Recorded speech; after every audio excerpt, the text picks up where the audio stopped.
নমস্কার বন্ধুরা, Santu academy YouTube চ্যানেলে তোমাদের স্বাগত। তো দেখো, অনেক দিন যাবত আমি ভিডিও দিইনি, তার কারণ আরপিএফকে টার্গেট করে আমরা অনেক ভিডিও দিয়েছি, প্রায় 60 অ্যাবভ ভিডিও প্রায় হয়ে গেছে আশা করি। তো এই কারণে আর ভিডিও তার উপর দিচ্ছি না। তো এখন তোমরা সকলেই জানো যে এনটিপিসি ফর্ম ফিল আপ তো শুরু হয়ে গেছে, আশা করি অনেকেই করে নিয়েছো।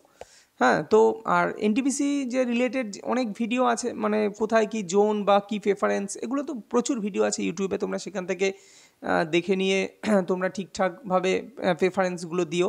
যে যাতে ইচ্ছা, কেউ গুডস গার্ড হতে পারে, বা কেউ স্টেশন মাস্টার, কেউ সিসিটিসি, বা আরও যেসব বিভিন্ন লেভেল আছে, তো সেই লেভেল অনুযায়ী তোমরা যার যা ইচ্ছা, যেভাবে যেটায় যে আগে প্রায়োরিটি দেবে সেইভাবে কিন্তু দিও। তার রিলেটেড বহুত ভিডিও আছে, আমরা সেই সব নিয়ে আর ভিডিও দিচ্ছি না।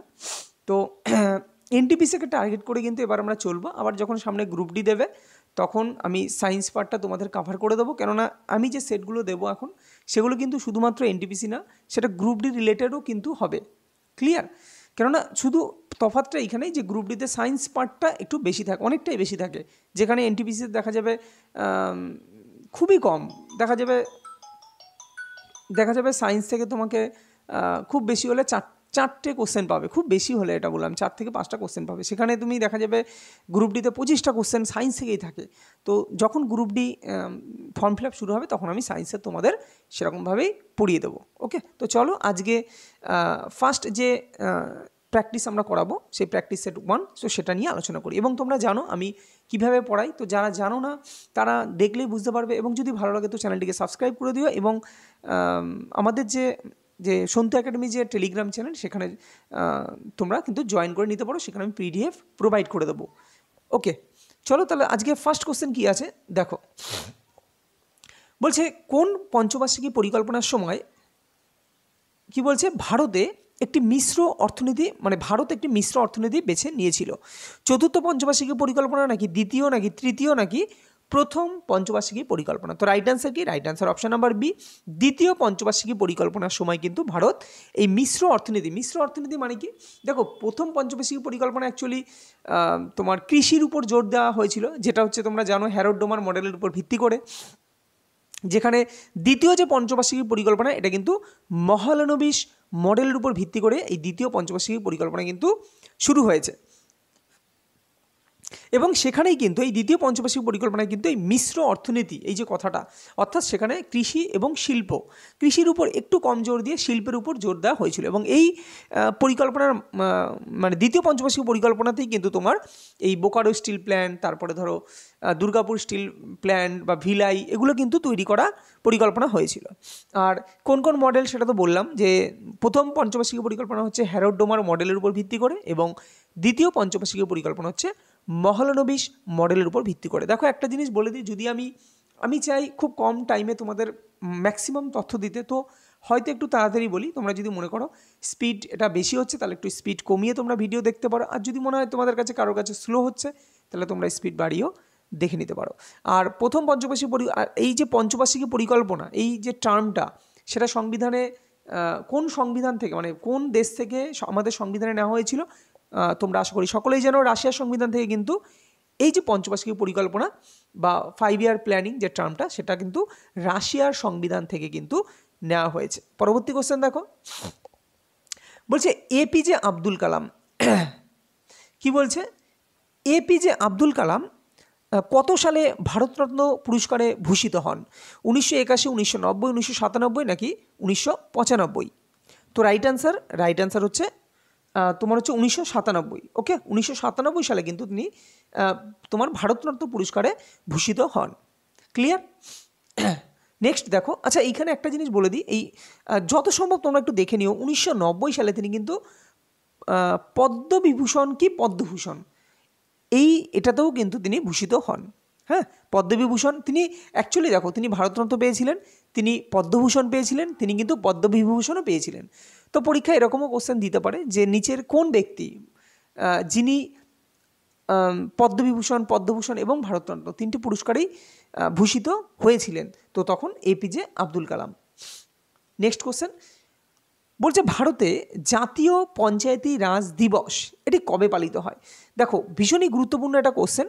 বলছে 24শে এপ্রিল, 23শে মে, 10ই এপ্রিল নাকি 4ই জুন। তো 24শে এপ্রিল, এই 24শে এপ্রিল তারিখটি কিন্তু জাতীয় পঞ্চায়েতি রাজ দিবস, 24শে এপ্রিল।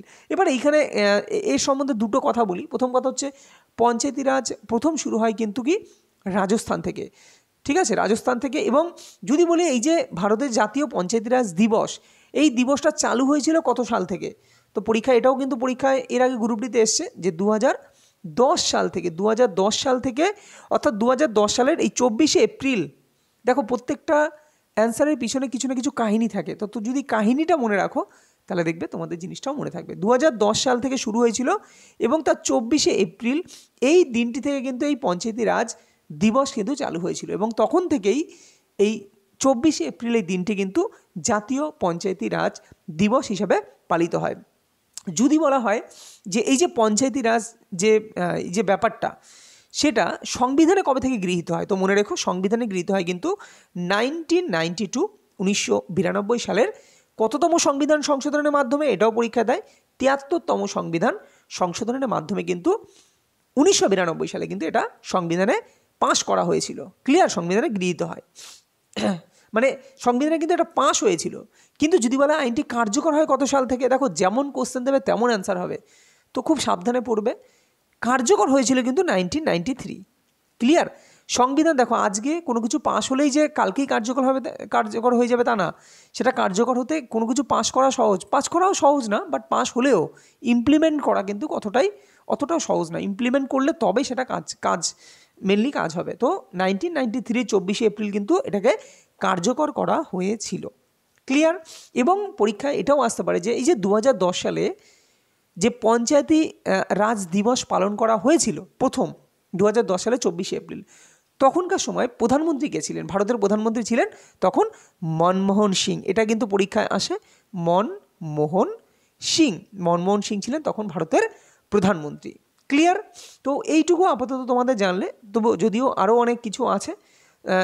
এই যে পঞ্চায়েতি রাজ ব্যবস্থা, ভারতের পঞ্চায়েতি রাজ ব্যবস্থা কয় স্তর বিশিষ্ট? 3 স্তর বিশিষ্ট। এবং সেখানে এটাও পরীক্ষায় আসে যে এই যে 3 স্তর পঞ্চায়েতি রাজ যে ব্যবস্থাটা, সেটা কোন কমিশনের উপর ভিত্তি করে নেওয়া হয়েছে? তো মনে রাখবে এটা হচ্ছে তোমার বলবন্ত রায় মেহতা কমিটি। কোন কমিটির সুপারিশ এটা করা হয়েছে? বলবন্ত রায় মেহতা কমিটি। ক্লিয়ার?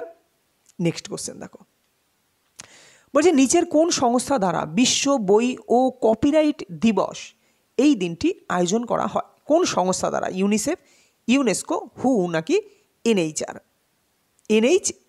ইউএনএইচআর? তো right answer option number B, অর্থাৎ ইউনেস্কো। ইউনেস্কোর ফুল ফর্ম তোমরা আমার কমেন্টে জানাবে। এটা কিন্তু এর আগে বহুবার পড়িয়েছি, যারা অনেক দিন ধরে আমার সাথে টাচে আছো তারা জানো। তো এটা আমাকে কমেন্টে তোমরা জানাবে ইউনেস্কো। ওকে? এবং এর হেডকোয়ার্টার কোথায়?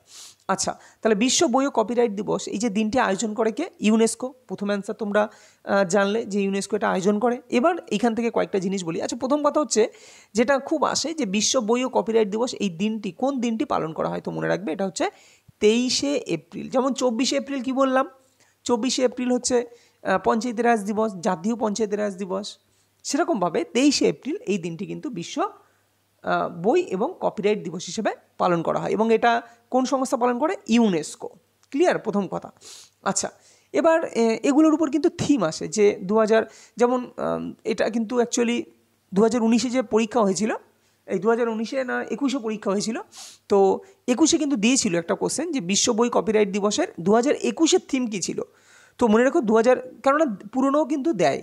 2026-এ তোমরা আশা করি পরীক্ষা দেবে, এই 2024-এ তোমরা পরীক্ষা দেবে এনটিপিসি, তো সেখানে কিন্তু 2021-এর কোশ্চেন দিতেই পারে। তো 2021-এ যে থিম ছিল সেটা একটু মনে রেখো, সেটা ছিল বুক ফেস চ্যালেঞ্জ। কী ছিল? বুক ফেস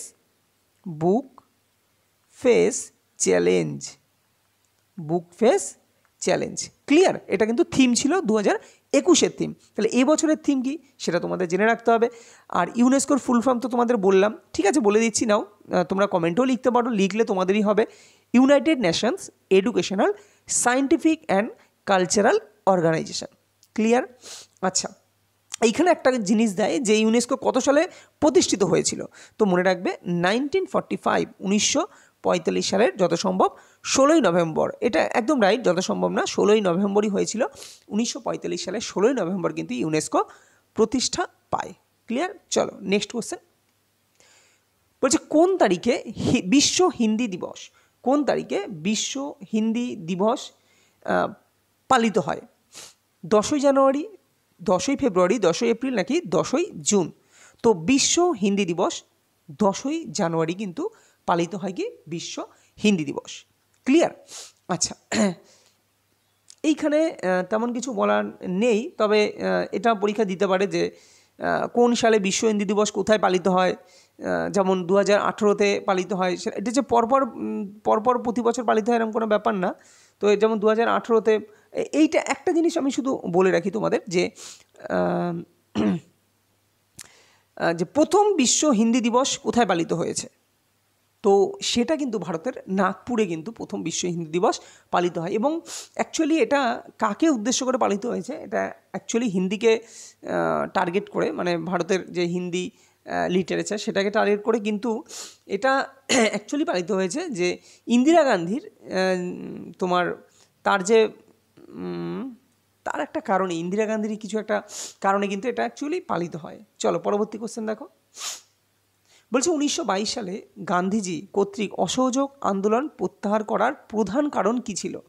তো 1922 সালে যে অসহযোগ আন্দোলন প্রত্যাহার করেছিল, অ্যাকচুয়ালি আন্দোলন শুরু হয়েছিল কবে থেকে সেটা তোমরা জানো অনেকেই, যে 1920 সালেই কিন্তু অ্যাকচুয়ালি 1920 সালে তোমার নাগপুর অধিবেশনে কিন্তু এই যে আন্দোলন হবে, অসহযোগ আন্দোলন হবে, সেটা কিন্তু গৃহীত হয়েছিল, তাই না, নাগপুর অধিবেশনে।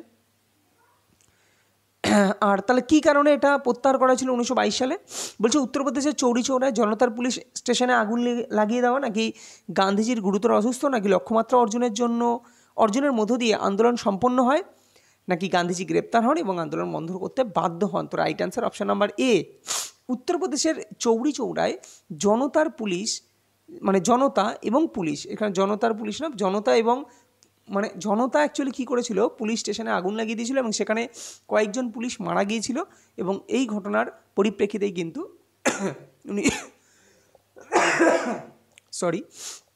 এই ঘটনার পরিপ্রেক্ষিতে 1922 সালে গান্ধীজি কর্তৃক কিন্তু অসহযোগ আন্দোলন প্রত্যাহার করা হয়। ক্লিয়ার? আর একটা জিনিস বলি, এইখানে কিছু জিনিস একটু জেনে রাখো যে মহাত্মা গান্ধীর নেতৃত্বে কিন্তু, প্রথম কথা হচ্ছে মহাত্মা গান্ধীর নেতৃত্বে এই 2020 সালের 5ই সেপ্টেম্বর কিন্তু অ্যাকচুয়ালি শুরু হয়েছিল। এবং সেখানে প্রথম যে 1920 সালে, 2020 বলছি কেন, 1920 সালে 1920 সালের 5ই সেপ্টেম্বর শুরু হয়েছিল। এবং সেখানে 1920 সালের সেপ্টেম্বরে কলকাতায় কিন্তু কংগ্রেসের এক অধিবেশনে এই অসহযোগ কর্মসূচি চালু করে প্রথম।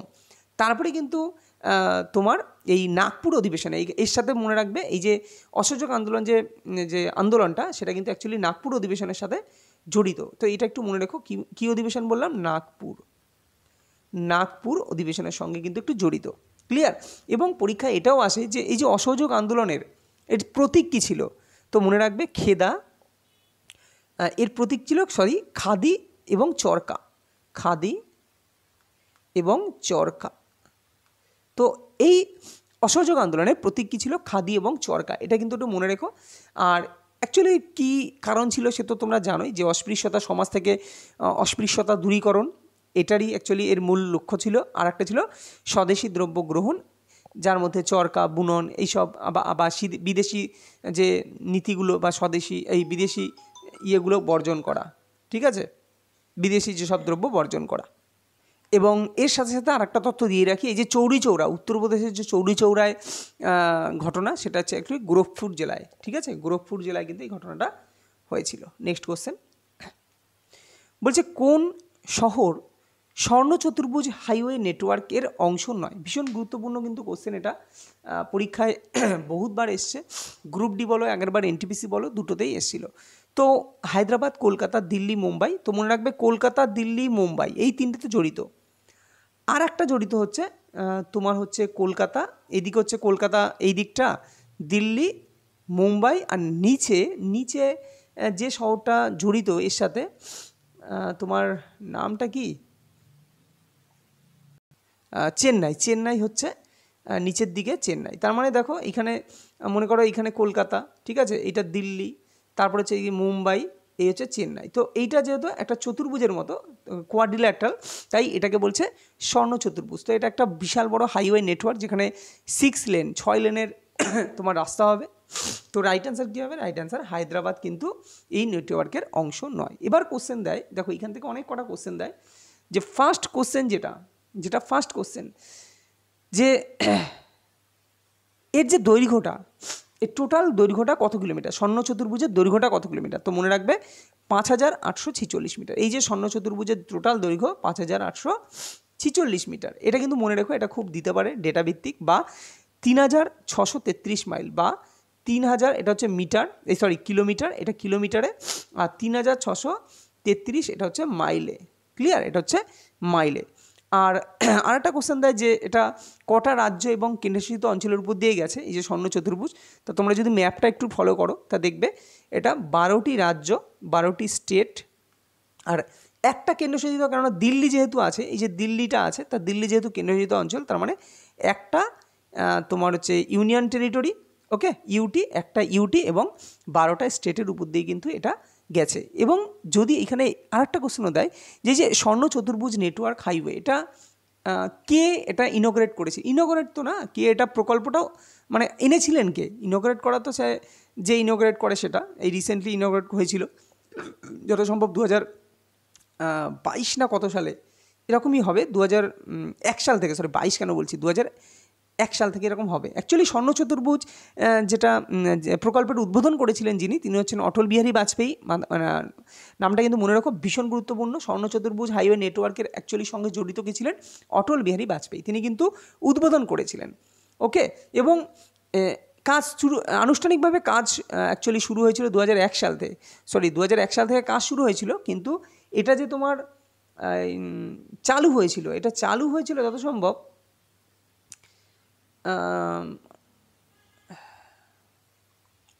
এটা চালু হয়েছিল, আমার কাছে এই মুহূর্তে পুরোপুরি খেয়াল নেই, তবে আমার মনে হয় যত সম্ভব 2012। তোমরা একটু কমেন্টে আমাকে জানিও যে এটা অরিজিনাল টাইম কত, 2012 নাকি 2013 না 2016, যাই হোক। তো আমার মনে হচ্ছে 2012 সালে এটা জাতির উদ্দেশ্যে কিন্তু এটা চালু হয়, এই পুরো জিনিসটা। ক্লিয়ার? আচ্ছা, নেক্সট কোশ্চেন দেখো। ভারতের জাতীয় কংগ্রেসের প্রথম মুসলিম সভাপতি কে ছিলেন? আব্দুল কালাম আজাদ, বদরুদ্দিন তৈয়বজি, নবাব সৈয়দ মোহাম্মদ বাহাদুর, আর নাকি দাদাভাই নৌরোজি? তো রাইট অ্যান্সার কী হবে? বদরুদ্দিন তৈয়বজি। আশা করি এটা সকলেই জানো, অনেকেই জানো যে বদরুদ্দিন তৈয়বজি তিনি ছিলেন জাতীয় কংগ্রেসের প্রথম মুসলিম সভাপতি। এবং পরীক্ষা এটা আসে যে তিনি কোন অধিবেশনের সাথে তিনি জড়িত ছিলেন যখন প্রথম যে তিনি মুসলিম সভাপতি হন। তো সেটা তিনি হচ্ছেন মাদ্রাজ অধিবেশন, ঠিক আছে, মাদ্রাজ অধিবেশনের সাথে কিন্তু তিনি জড়িত ছিলেন, এবং সেই অধিবেশনেই কিন্তু তিনি সভাপতিত্ব হয়েছিলেন। এবং কত সালটা হচ্ছে 1887। অ্যাকচুয়ালি তৃতীয় অধিবেশন ছিল এটা, তৃতীয় অধিবেশনে কিন্তু এই ঘটনা, এই তৃতীয় অধিবেশনের সাথে জড়িত। ক্লিয়ার? আর প্রথম অধিবেশন কত হয়েছিল? প্রথম অধিবেশন হচ্ছে 1885, যার সভাপতি ছিলেন কি? উমেশচন্দ্র ব্যানার্জি। ক্লিয়ার? আর এই যে আইএনসি মানে ইন্ডিয়ান ন্যাশনাল কংগ্রেস, এর যে প্রতিষ্ঠাতা কে ছিলেন? Alan Octavian Hume. চলো পরবর্তী কোশ্চেন। নিম্নলিখিত কোনটি কার্বনের রূপভেদ? হীরা, জিপসাম, চক, মার্বেল। দেখো কার্বনের দুটো রূপভেদ হয়, একটা হচ্ছে নিয়তাকার, একটা হচ্ছে অনিয়তাকার। তো নিয়তাকার রূপভেদ কোনগুলো? হীরা, গ্রাফাইট আর ফুলারিন। ঠিক আছে, এটা হচ্ছে নিয়তাকার রূপভেদ। অনিয়তাকার হচ্ছে ভূষাকালি, তারপরে কোক, হ্যাঁ, এগুলো হচ্ছে অনিয়তাকার রূপভেদ। তো আমাকে বলেছে কার্বনের রূপভেদ বলেছে, তো আর নিয়তাকার অনিয়তাকার যেহেতু বলেনি, তো এগুলো তো কার্বনের রূপভেদ নয়। তো right answer option number A is a correct answer. দেখো এইখানে কতগুলো জিনিস আমি বলি। দেখো হীরা হচ্ছে সব থেকে কঠিনতম, দেখো প্রাকৃতিক যদি বলে সবচেয়ে কঠিনতম, তার অ্যান্সার আলাদা। আর যদি বলা হয় প্রাকৃতিক সবচেয়ে কঠিনতম পদার্থ কোনটি, তখন অ্যান্সার হবে হিরে বা হীরা। এটা কিন্তু মনে রেখো। এবং এটা কিন্তু একটা নিয়তাকার রূপভেদ, এটাও তোমাদের বললাম। এবং হীরা কিন্তু অ্যাকচুয়ালি চতুস্তলকীয় গঠনাকৃতি, এটাও কিন্তু দেয় যে হীরার গঠনাকৃতি কেমন। তো মনে রাখবে চতুস্তলকীয় গঠনাকৃতি। হীরার গঠনাকৃতি কি? চতুস্তলকীয় ত্রিমাত্রিক বিন্যাস। Clear?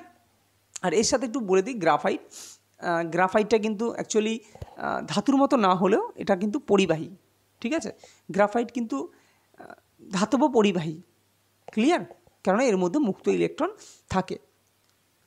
Next, Mahatma Gandhi Lord আরউইনকে তার চিঠিতে কয়টি দাবি করেছিলেন যার মধ্যে কিছু সম্মত হয়েছিল এবং গান্ধী আরউইন চুক্তি নামে সেটা পরিচিত? তো অ্যাকচুয়ালি এই যে আমরা বলি গান্ধী আরউইন চুক্তি, এটা তো বলি গান্ধী আরউইন চুক্তি, তো আমার প্রশ্ন হচ্ছে গান্ধী আরউইন চুক্তিতে কতগুলি ছিল তোমার হচ্ছে এই যে সম্মতি ছিল, মানে কতগুলি দাবি ছিল, এটাই হচ্ছে অ্যান্সার। তো 10টি, 13টি, 12টি নাকি 11টি? তো 11টি দাবি কিন্তু এই গান্ধী আরউইন চুক্তিতে কিন্তু 11টি দাবি ছিল। এবং পরীক্ষা এটাও আসে, এই যে গান্ধী আরউইন চুক্তি এটা কোন আন্দোলনের সঙ্গে জড়িত? তো মনে রাখবে এই যে গান্ধী আরউইন চুক্তি এটা কিন্তু তোমার হচ্ছে আইন অমান্য আন্দোলন, যেটা হয়েছিল তোমার 1931, তাই না, 1930 সালে অ্যাকচুয়ালি আইন অমান্য 1929 সালে অ্যাকচুয়ালি শুরু হয়, তাই না, 1929 সালে শুরু হয় এবং তোমার 1929 তো শুরু হয় না, আচ্ছা যাই হোক এটা দেখে 1929 হবে যত সম্ভব। তো মহাত্মা গান্ধী ও লর্ড আরউইনের মধ্যে এটা হয়েছিল বলে এটাকে বলা হয় গান্ধী আরউইন চুক্তি। এবং যদি বলা হয় চুক্তিতে স্বাক্ষর হয়েছিল কবে, তো মনে রাখবে চুক্তিতে স্বাক্ষর হয়েছিল 1931 সালের, দেখো সালের সাথে সাথে এখন ডেটটাও মনে রাখবে, কেন ডেটও খুব দেয়, 5ই মার্চ 1931 সালের 5ই MARCH 5ই মার্চ। তাহলে 1931 সালের 5ই মার্চ কিন্তু এই গান্ধী আরউইন চুক্তিতে স্বাক্ষরিত হয় এবং সেটা 11 দফা দাবি ছিল, ক্লিয়ার। আচ্ছা, এইখানে আর একটা জিনিস তোমাদের না বললে নয়, আর একটা জিনিস কি বলবো, এইখানে 11 দফা দাবির মধ্যে কোনটা কি সেটা একটু পড়ে নেবে, 11 দফা দাবিগুলো কী ছিল, কেননা কোশ্চেন এরকমও দেবে রেলে যে নিচের কোন তথ্যগুলো সঠিক দিয়ে তোমাকে বিবৃতি দিয়ে দেবে, দিয়ে উপরের 1 সঠিক, শুধুমাত্র 1 সঠিক, 1, 2 সঠিক, এরকম টাইপের কিন্তু কোশ্চেন আসবে। এই 11 দফা দাবির মধ্যে যেমন খুব গুরুত্বপূর্ণ ছিল যেটা লবণ কর বিলোপ, ঠিক আছে, লবণ কর বিলোপ, তারপরে অ্যালকোহলে নিষেধাজ্ঞা, এইগুলো বেশ ইম্পর্টেন্ট কিছু ছিল। ওকে, চলো পরবর্তী কোশ্চেন। গুজরাটে অবস্থিত নিম্নলিখিত কোন স্থানটিতে জগৎপতি যোশী দ্বারা হরপ্পা অঞ্চল খনন করার সময় ঘোড়ার হাড়ের অবশেষ পাওয়া গেছে? তো কালীবঙ্গান, ধোলাভিরা, সুরকাটোটা নাকি ভগৎরফ? তো right answer option number C, সুরকাটোটায় কিন্তু এই ঘোড়ার হাড়ের অবশেষ কিন্তু পাওয়া গেছে। এবং এই সুরকাটোটায় যে খনন হয়েছিল সেটা, সুরকাটোটা প্রথম কথা হচ্ছে গুজরাটে অবস্থিত, এটা কিন্তু পরীক্ষায় দেয় ডিরেক্ট কোশ্চেন, ঠিক আছে। আর কার দ্বারা কী বলছে, গুজরাটে অবস্থিত নিম্নলিখিত কোন স্থানটি? আচ্ছা, সুরকাটোটা তাহলে গুজরাটে অবস্থিত, যেমন রাজস্থানে কালীবঙ্গান অবস্থিত, এইগুলো কোথায় কী অবস্থিত সেটা কিন্তু একটু পড়ে নেবে। আর এই যে খনন করা হয়েছিল সুরকাটোটায়, যেখানে ঘোড়ার হাড়ের অবশেষ পাওয়া গেছে, সেখানে কার দ্বারা? জগৎপতি যোশী দ্বারা কিন্তু এই খননটা করা হয়েছিল, এটাও কিন্তু মনে রেখো। নেক্সট কোশ্চেন, দ্বিতীয় বিশ্বযুদ্ধে ক্ষতিগ্রস্ত দেশগুলিতে শিশু ও মায়েদের জরুরি খাদ্য ও স্বাস্থ্যসেবা প্রদানের জন্য সম্মিলিত রাষ্ট্রপুঞ্জের কোন সংস্থা তৈরি করা হয়েছিল? দ্যাট মিন্স দ্বিতীয় বিশ্বযুদ্ধ হয়েছিল কত সালে তোমরা জানো, সেই দ্বিতীয় বিশ্বযুদ্ধের ফলে যে শিশু মায়েদের যে জরুরি খাদ্য বা স্বাস্থ্যসেবা, এটার জন্য কোন সংস্থা গঠন করা হয়েছিল? তো রাইট অ্যান্সার কি? রাইট অ্যান্সার, এটা কিন্তু ভীষণই গুরুত্বপূর্ণ একটা কোশ্চেন, তো মনে রাখবে রাইট অ্যান্সার হচ্ছে option number C, UNICEF. UNICEF দ্বারা কিন্তু এটা করা হয়েছিল, ক্লিয়ার।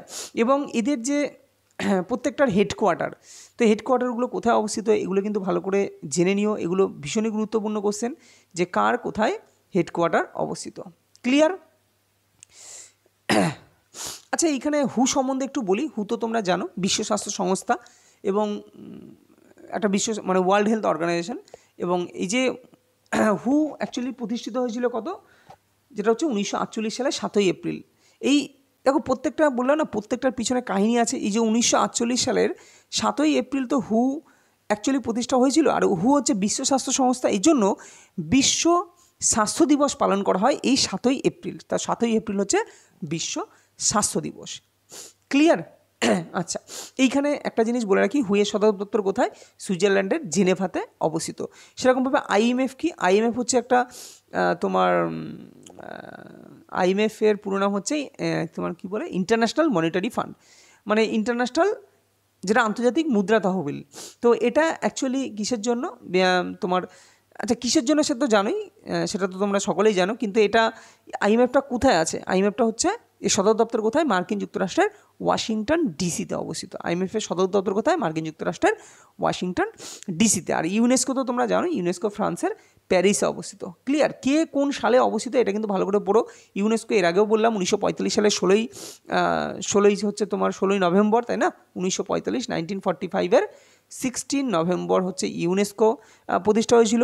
তারপর আইএমএফ ইন্টারন্যাশনাল মনিটারি ফান্ড যেটা, তো সেটা প্রতিষ্ঠা হল 1945 সালের 27শে ডিসেম্বর, তাই না? 1945 সালের 27শে ডিসেম্বর আইএমএফ। চলো পরবর্তী কোশ্চেন। হরপ্পা সভ্যতার সময়ে শহরগুলি কিরূপ গ্রিড প্যাটার্নে পরিকল্পিত হয়েছিল? আয়তাকার, আয়তক্ষেত্রাকার, অর্ধবৃত্তাকার, বৃত্তাকার নাকি পঞ্চভুজাকার? তো রাইট অ্যান্সার অপশান নাম্বার এ, আয়তক্ষেত্রাকার প্যাটার্নেই কিন্তু, এই গ্রিড প্যাটার্নে কিন্তু এই হরপ্পা সভ্যতার সময় যে শহরগুলো তৈরি হয়েছিল সেগুলো সব আয়তক্ষেত্রাকার গ্রিড প্যাটার্নে। Next question. ভারত সরকারের নিম্নোক্ত গ্রামীণ আবাসন প্রকল্পগুলির মধ্যে কোনটি প্রধানমন্ত্রী গ্রামীণ আবাস যোজনায় পুনর্গঠন করা হয়েছে? নিচের কোনটি? বলছে জওহর সমৃদ্ধি যোজনা নাকি ইন্দিরা আবাস যোজনা, দীনদয়াল, এটা দয় দীর্ঘী হবে, দিন মানে দরিদ্র, ওকে, দীনদয়াল অন্তর্দয় যোজনা নাকি রাজীব আবাস যোজনা? তো রাইট অ্যান্সার ইন্দিরা গান্ধী যে আবাস যোজনা ছিল, ইন্দিরা আবাস যোজনা, সেটারই পুনর্গঠন করে এটা হয়েছে কি প্রধানমন্ত্রী গ্রামীণ আবাস যোজনায় কিন্তু পুনর্গঠন করা হয়েছে। ক্লিয়ার? এবং এইখান থেকে এটাও পরীক্ষা আসে যে এটা কবে করা হয়েছিল। ক্লিয়ার?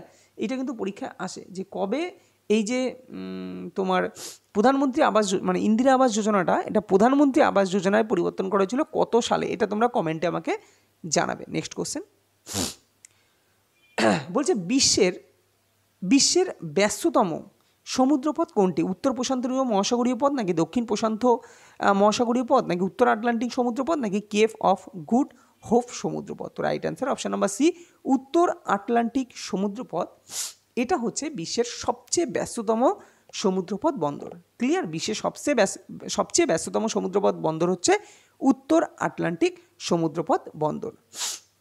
এখানে একটা জিনিস তোমাদের একটু বলে দিই, এই যে কেপ অফ গুড হোপ, এই যে সমুদ্রপথটা, এটা অ্যাকচুয়ালি পূর্ব এশিয়া এবং ইউরোপ, মানে পূর্ব এশিয়া ইউরোপকে আফ্রিকার সঙ্গে তোমার সংযুক্ত করেছে। কি বললাম? পূর্ব এশিয়া, তার থেকে যাবে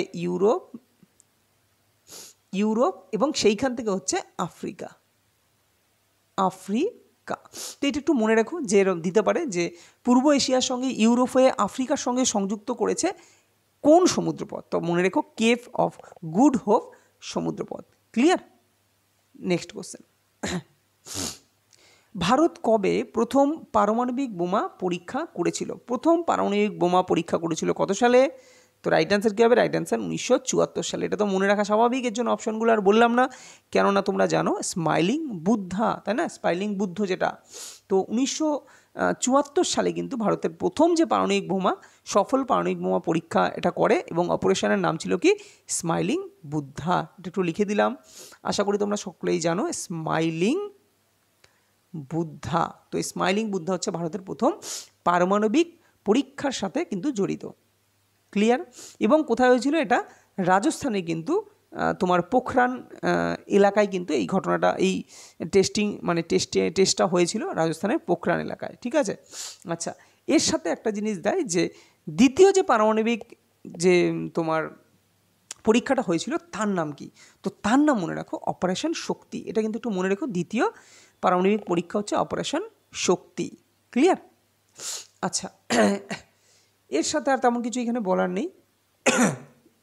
চলো, এবং এর সাথে একটা জিনিসই বলার আছে যে ভারতে পারমাণবিক গবেষণার জনক কাকে বলা হয় সেটা তোমরা সকলেই জানো, কমেন্টে জানিয়ে দিও।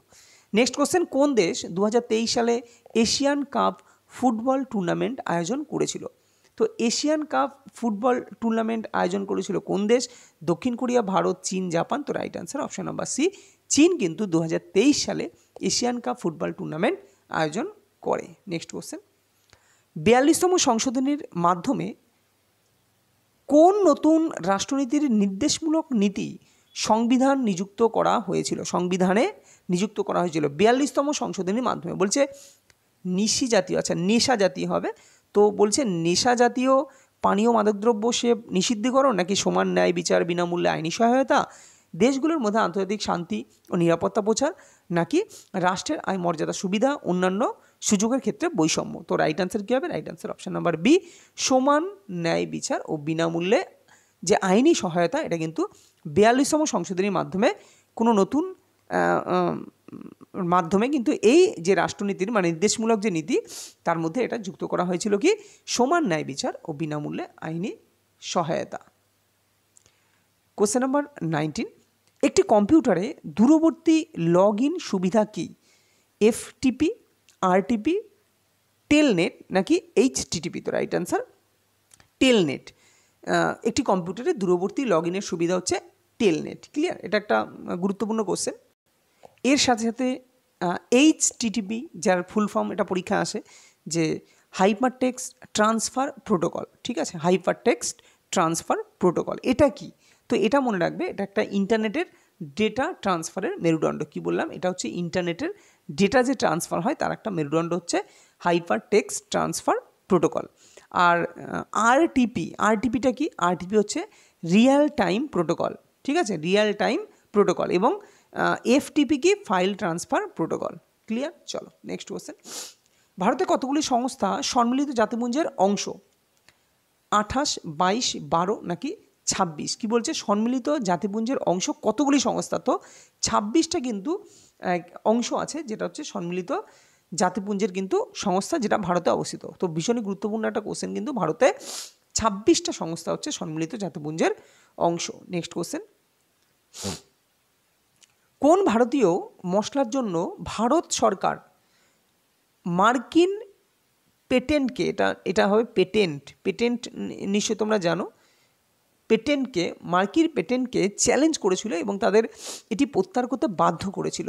তো হলুদ, লবঙ্গ, সরিষা, এলাচ। তো মনে রেখো, হলুদ নিয়ে মানে আমেরিকা যুক্তরাষ্ট্রে মানে কোনো একটা সংস্থা ভারতকে চ্যালেঞ্জ করেছিল, এই ভারতকে বলেছিল এটার মধ্যে কোনো পেটেন্ট পেতে পারবে না ভারত। তো সেই কারণে সেই হিসাবে আমেরিকা যুক্তরাষ্ট্রের কোনো একটা যাই হোক সংস্থাকে চ্যালেঞ্জ করেছিল যে না, এই পেটেন্টটা আমাদেরই প্রাপ্য। তো হলুদের উপর কিন্তু এটা তখন কিন্তু তারা এটা প্রত্যাহার করতে বাধ্য হয়েছিল। ক্লিয়ার? তো সেটা হচ্ছে হলুদ, মশলাটা হচ্ছে হলুদ। তো ভীষণ গুরুত্বপূর্ণ কোশ্চেন কিন্তু এটা, মনে রেখো। 2011 সালের আদমশুমারিটি কততম আদমশুমারি? প্রথম, চতুর্থ, সপ্তম নাকি অষ্টম? দেখো 2011 সালের আদমশুমারি তোমরা অনেকেই অনেক কিছু জানো, কোন রাজ্যে জনসংখ্যা বেশি, কোনটা জনঘনত্ব বেশি, কার জনঘনত্ব কম, কোন কেন্দ্রশাসিত অঞ্চলে জনঘনত্ব বেশি, কোন কেন্দ্রশাসিত অঞ্চলে জনঘনত্ব কম, কোন রাজ্যের বেশি শিক্ষিত, কোনটি শিক্ষার হার কম, এগুলো মোটামুটি কম বেশি সকলেই জানো। কিন্তু অনেকেই এটা হয়তো পড়ো না যে 2011 সালের আদমশুমারিটি এটা কততম আদমশুমারি। তো ভীষণই গুরুত্বপূর্ণ কোশ্চেন যে এটা কততম আদমশুমারি, এটা একটু মনে রাখবে। তো এটা কিন্তু সপ্তম আদমশুমারি। 2011 সালের আদমশুমারি হচ্ছে সপ্তম আদমশুমারি। নেক্সট কোশ্চেন, রাওলাট আইন কত সালে পাশ হয়? তো খুব সহজ, মনে রাখবে যে জালিয়ানওয়ালাবাগ যে সালে হয়েছিল, জালিয়ানওয়ালাবাগের হত্যাকাণ্ড যে সালে হয়েছিল, তো সেই সালেই কিন্তু রাওলাট আইন পাশ হয়েছিল। একটার সঙ্গে একটা রিলেট করে পড়লে কি জিনিসগুলো মনে থাকবে। আর জালিয়ানওয়ালাবাগ হত্যাকাণ্ড কত সালে হয়েছিল? 1919-এর 13 এপ্রিল, তাই না? 13 এপ্রিল জালিয়ানওয়ালাবাগ হত্যাকাণ্ড কিন্তু হয়েছিল এই সময়। ওকে, আর বাকি 1920, 1922 এগুলো তো তোমরা মোটামুটি জানোই যে কোন সালে কি হয়েছিল।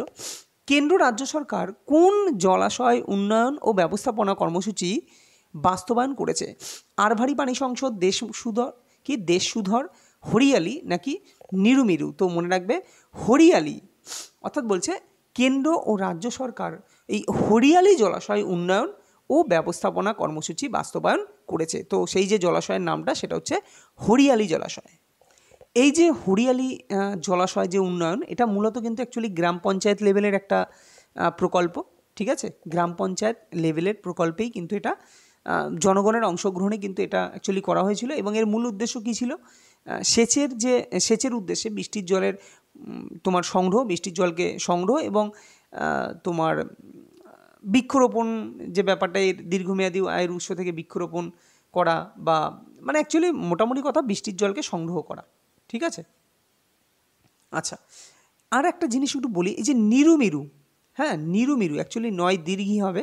তো এই যে নিরুমিরু কেস, আচ্ছা এটা দাগ বসছে না কেন হঠাৎ করে, ওকে, এই যে নিরুমিরু, হ্যাঁ, তো নিরুমিরু কেসটা কি, এটা হচ্ছে একটা অন্ধ্রপ্রদেশের একটি প্রকল্প যা মানুষের অংশগ্রহণের মাধ্যমে পুকুর, তারপরে ড্যাম এগুলো খনন করে জল সংগ্রহের কাঠামো নির্মাণ করা। তার মানে এটাও একটা প্রকল্পই, কিন্তু এটা যেমন হরিয়ালি কি সারা কেন্দ্র রাজ্য সম্পর্কিত একটা প্রকল্প, কিন্তু এটা হচ্ছে তোমার অন্ধ্রপ্রদেশের একটা প্রকল্প হচ্ছে নিরুমিরু। ক্লিয়ার? কি বললাম?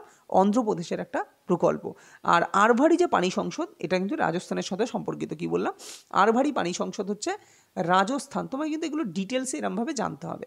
তো যত যেগুলো তুমি যদি দেখো, তুমি যদি আরভারি সম্পর্কে তুমি জানতে, নিরুমিরু জানতে, হ্যাঁ, তাহলে তোমার কাছে অপশন চুজ করাটা আরও সহজ হতো এবং অ্যাকুরেসি আরও ভালো হতো।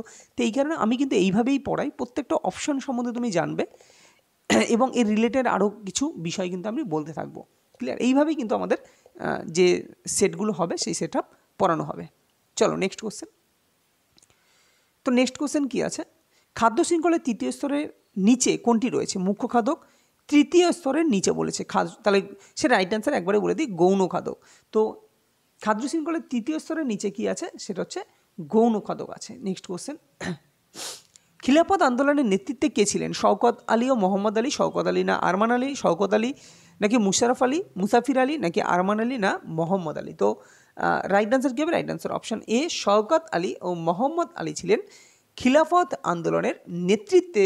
যদি বলি, তিনি ছিলেন শওকত আলী ও মোহাম্মদ আলী খিলাফত আন্দোলনের নেতৃত্বে। এবার এইখানে দুই একটা কথা যদি বলি, যে খিলাফত আন্দোলন এটা তোমার কত সালে হয়েছিল? অ্যাকচুয়ালি 1919 সালে, তাই না?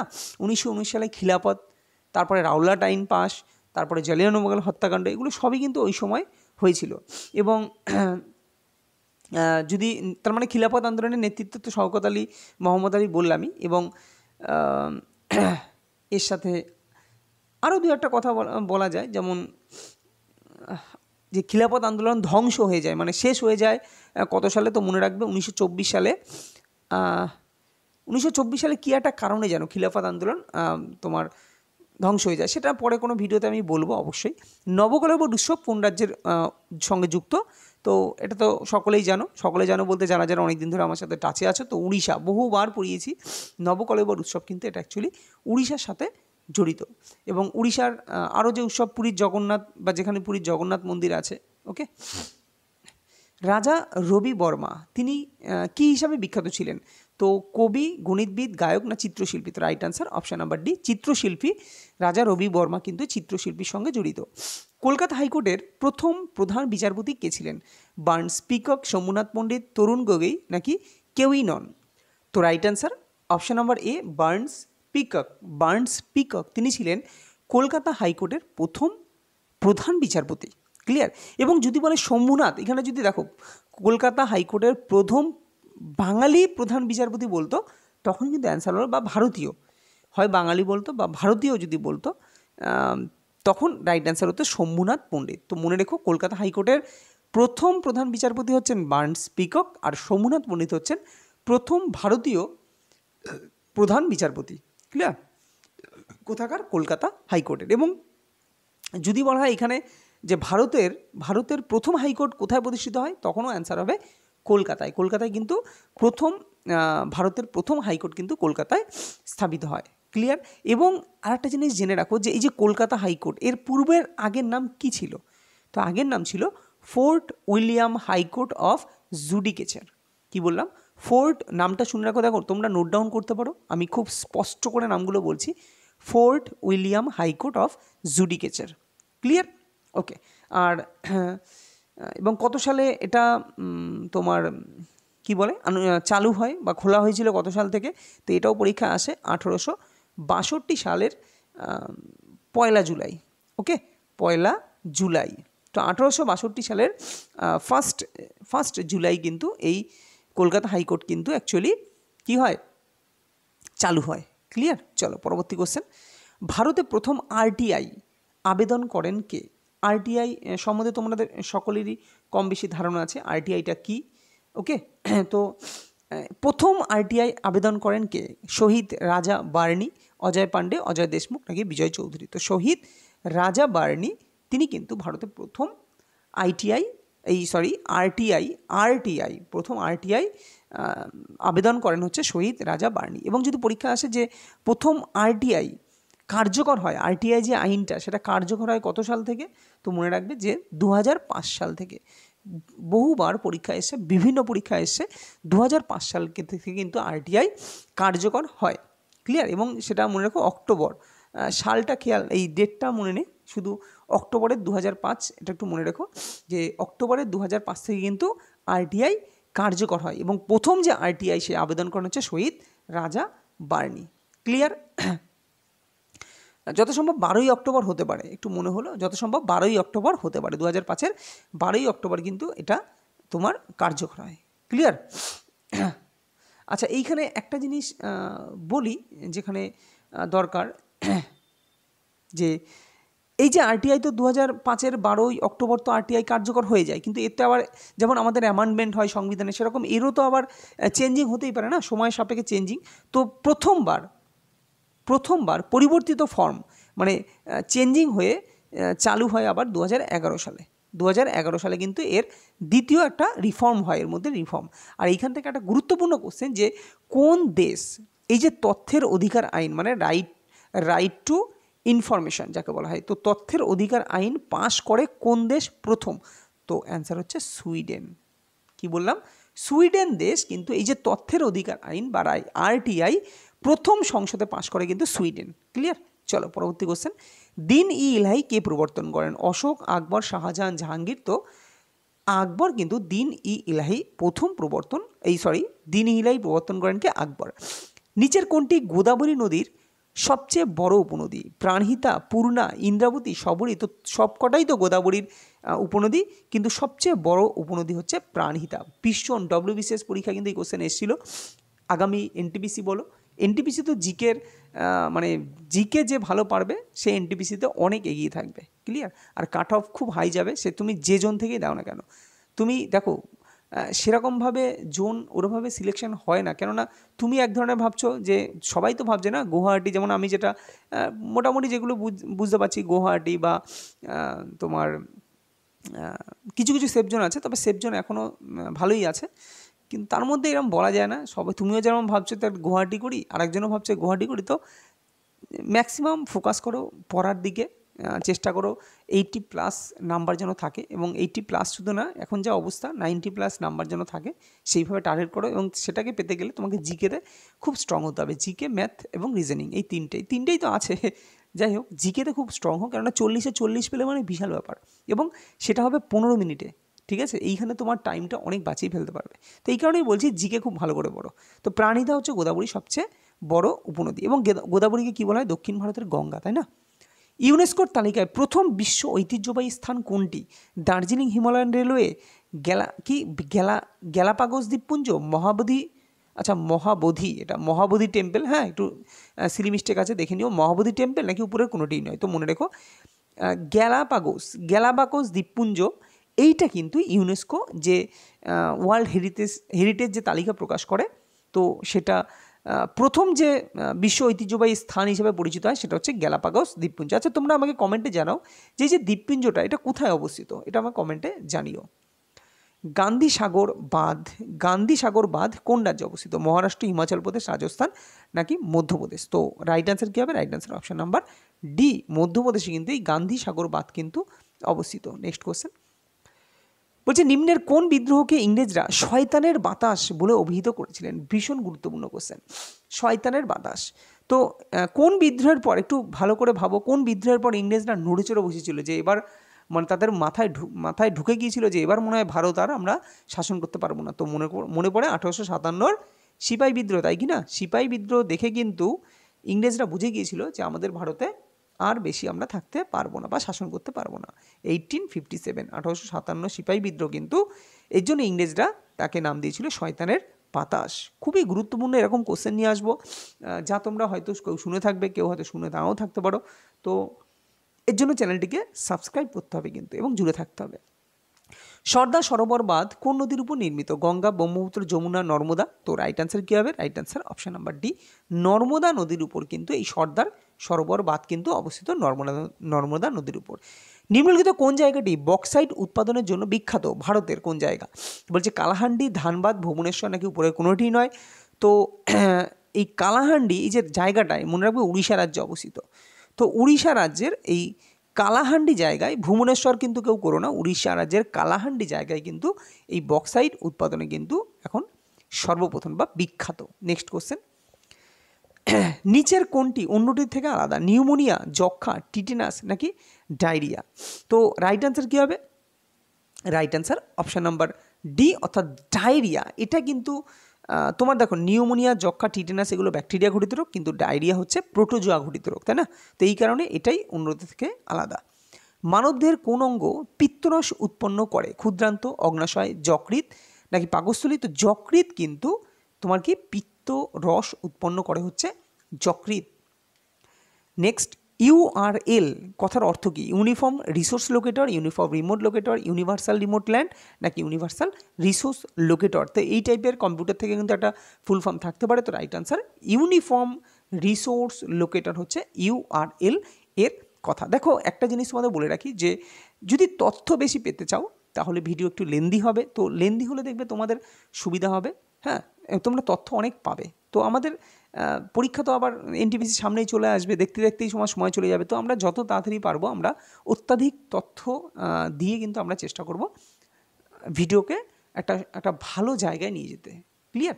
তো এই হচ্ছে আজকের তোমার যে কটা কোশ্চেন, সেই কোশ্চেনের ফার্স্ট কেমন লাগলো তোমাদের তোমরা কমেন্টে জানিও। এবং এই আমাদের সাথে জুড়ে থাকতে গেলে অবশ্যই চ্যানেলটিকে সাবস্ক্রাইব করতে হবে। আর পারলে তোমরা লাইক করো। এই লাইক তো অবশ্যই করা উচিত, আমি বলছি শেয়ার করতে।